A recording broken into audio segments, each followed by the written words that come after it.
We put on the shingles yesterday. At about 2 o'clock, he got so hot that the tar paper was sticking to her shoes. I told him it's his time to come off his roof. Everybody, we dragged the church in and turned to 60 seats.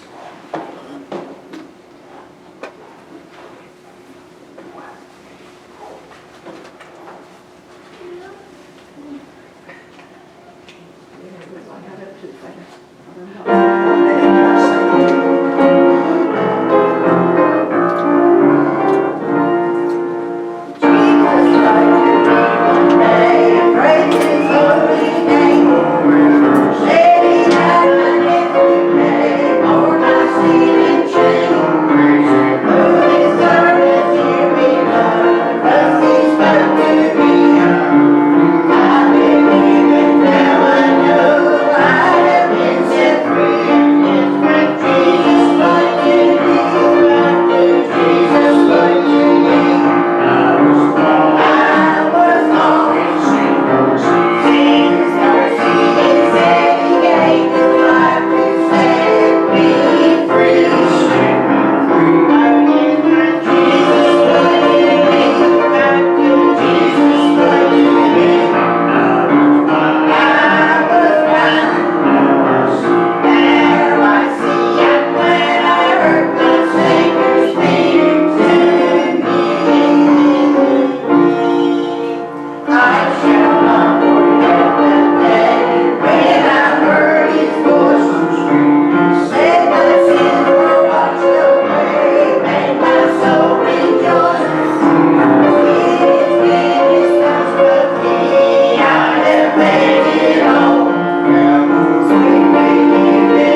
calling out sin.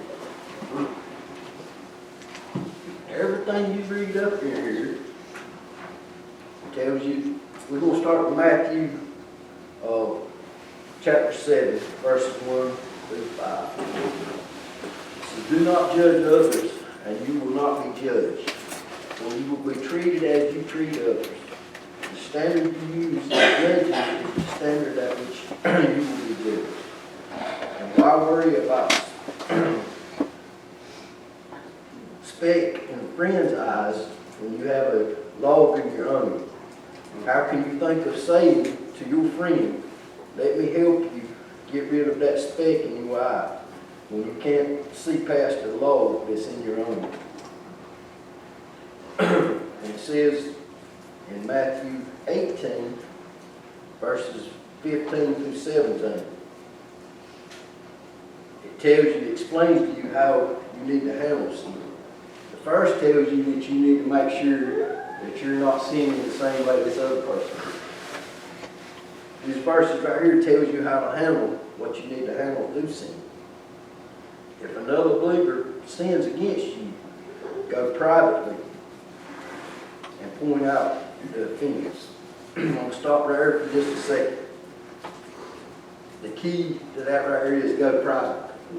Us being people, being human, nothing is private.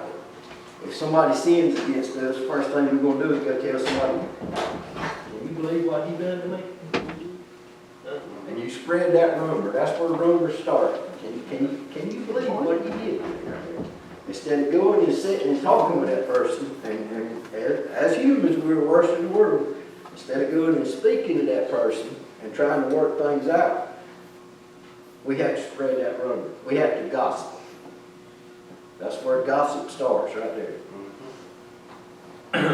If the other person listens and confesses it, you have won that brother back.